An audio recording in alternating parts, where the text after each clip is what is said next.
When the Son of Humanity comes, will he find faith on earth? These words from 2,000 years ago are the defining question of our time. This week, the House Committee on the January 6, 2021 attack on the Capitol concluded its hearings. We have seen indisputable evidence that politicians continue to use false claims of electoral fraud to secure their own power. Last month, the governors of Florida and Texas falsely promised jobs and resettlement help to asylum seekers who they sent to Washington, D.C. and Martha's Vineyard. They used immigrants, including children, as part of a political stunt.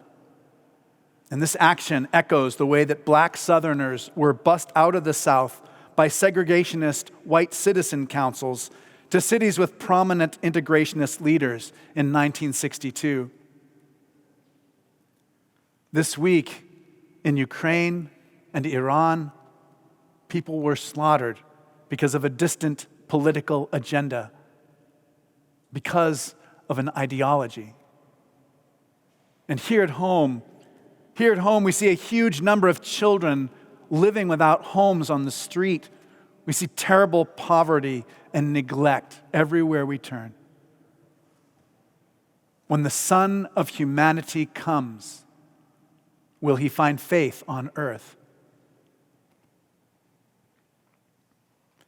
In the face of heartbreaking cruelty and dishonesty of his own time, Jesus tells his friends, quote, a parable about their need to pray always and not to lose heart.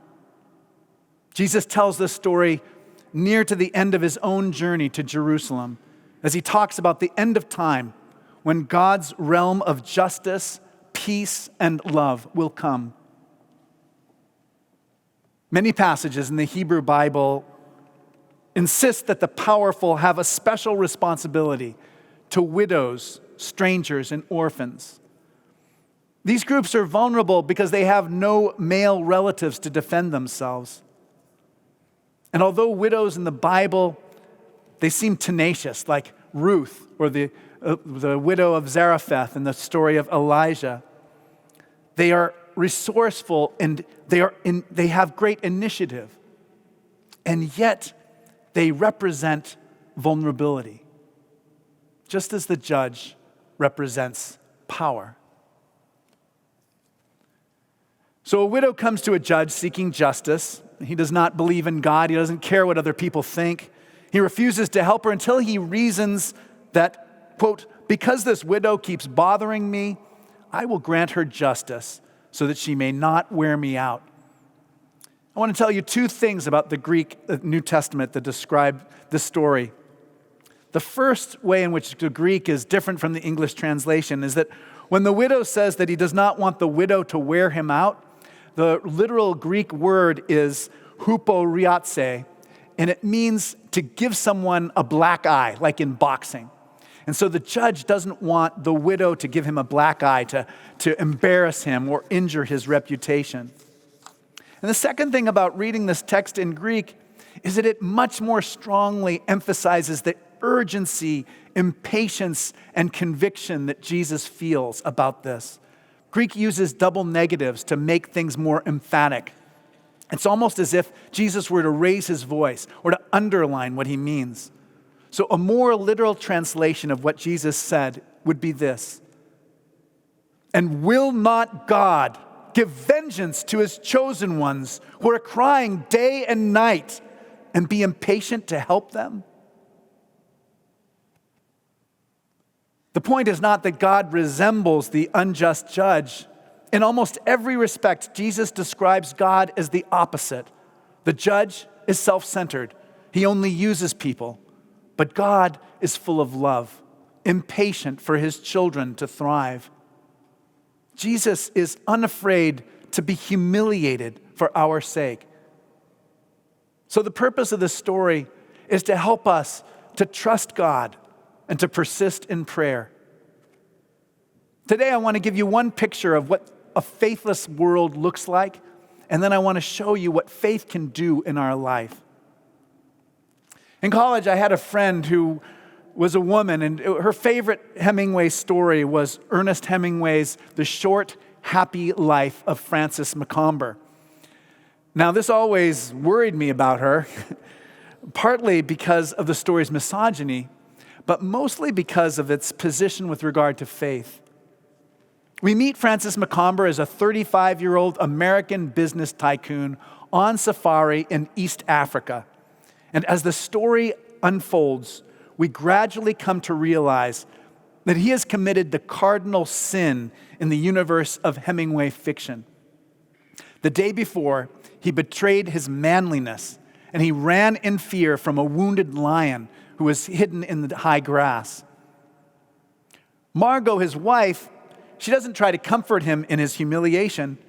Instead, she despises his cowardice, and as a consequence, she sleeps with the safari leader that night. Now, Hemingway himself just seemed to hate his own fictitious character because he wouldn't leave his wife, because he would take anything from her. And so the next day, the group goes in pursuit of a buffalo. It's dangerous.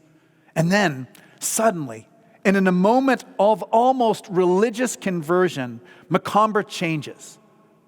Hemingway writes that, quote, "For the first time in his life, he felt wholly without fear. Instead of fear, he had a feeling of a definite elation." So the safari leader admires this new courage, and his wife fears it because she no longer has the power to make him ashamed of being afraid. So like the 8:30 people, you might be sitting in your seats and wondering, why is it called The Short, Happy Life of Frances McComber?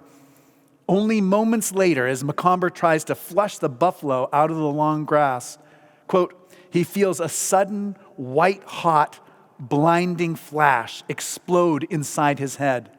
And that was all he ever felt. Although his wife claimed she was aiming at the buffalo, she shot him in the back of the head. It's an upsetting story, so I'll let you pull yourself together. At the 8:30 service, they just started laughing because it's so hard. They just didn't have any other response. But the question is the same, isn't it? When the Son of Man comes, will he find faith on earth? In Hemingway's universe, there is no faith. Men can never depend on women or on other men. Every person is either a conquest or an adversary. The individual can only rely on an elusive courage that comes miraculously from within, and irrational bravery which completely isolates us from each other. The theologian H. Richard Niebuhr reminds us that faith is not just about our relation to God. It is so much more about our relation to each other. Faith means being connected to, supported by, dependent upon, all of us together. Niebuhr writes, "We see this possibility that human history will come to its end in the gangrenous corruption of a social life in which every promise, contract, treaty, and word of honor is given and received in deception and distrust. If human beings can no longer have faith in each other, can they exist as human beings? What shall we do with all this in the time before the second coming of Christ? We need to pray and not lose hope. We also need to be people of honesty and integrity. We need to listen to and care for each other. To use the language of the philosopher Immanuel Kant, we need to treat other people as ends in themselves rather than as means to our own goals. The heartbreaking sin of this judge was his inability to see the humanity of the widow in front of him. I have a friend named Sue Everson. She's a wonderful person. She's also one of the world's greatest authorities on hopelessness. As a medical researcher, she studies hopelessness and the effect that it has on our health. One of her most startling statistics is that people who feel hopeless are 20% more likely to die in the next 4 years from a stroke. So hopelessness, feeling hopeless, is just as bad as smoking a pack of cigarettes every day in terms of its effect on your likelihood to have a stroke. Sue scientifically studies how religion seems to help people to not be so hopeless. Today, with churches around the world, we are celebrating the Children's Sabbath. Now, a central part of what we do together involves our care for children and families, not just on Sundays, but every day of the week at Cathedral School for Boys and at the community preschool. We teach people, children, how to listen spiritually, how to pray, how to not lose heart.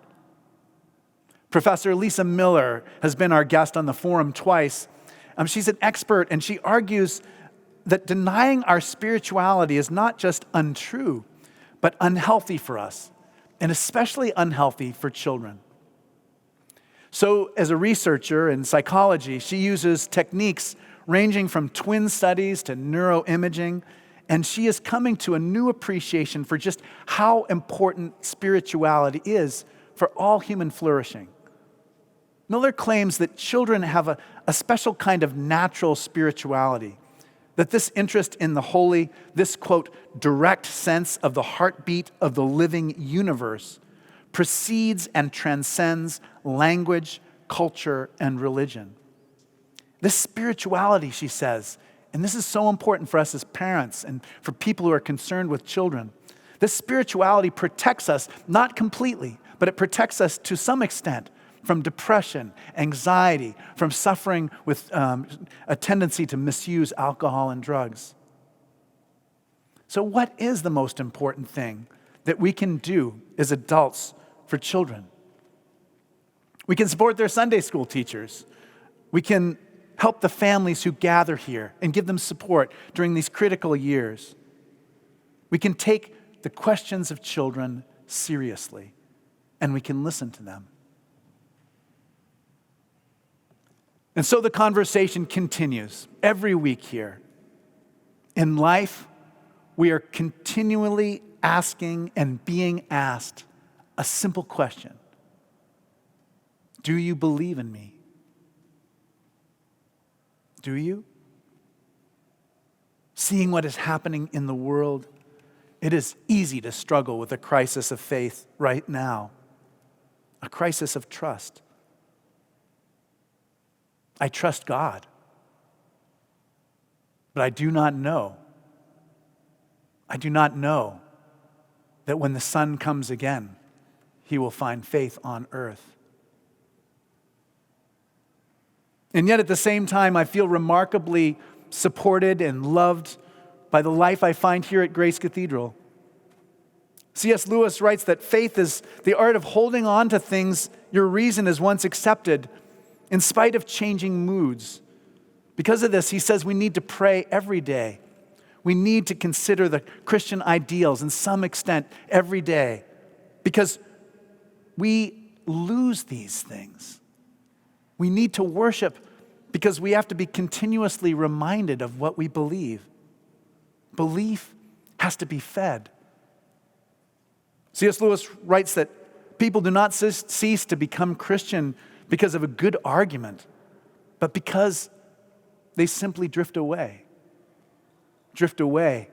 often into hopelessness.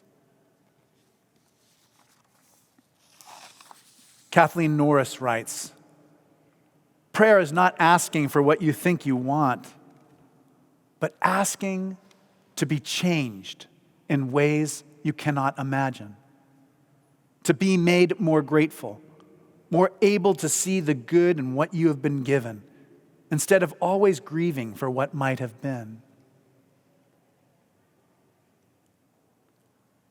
My friends, pray always, and do not lose heart. Be trustworthy, and take care of the children.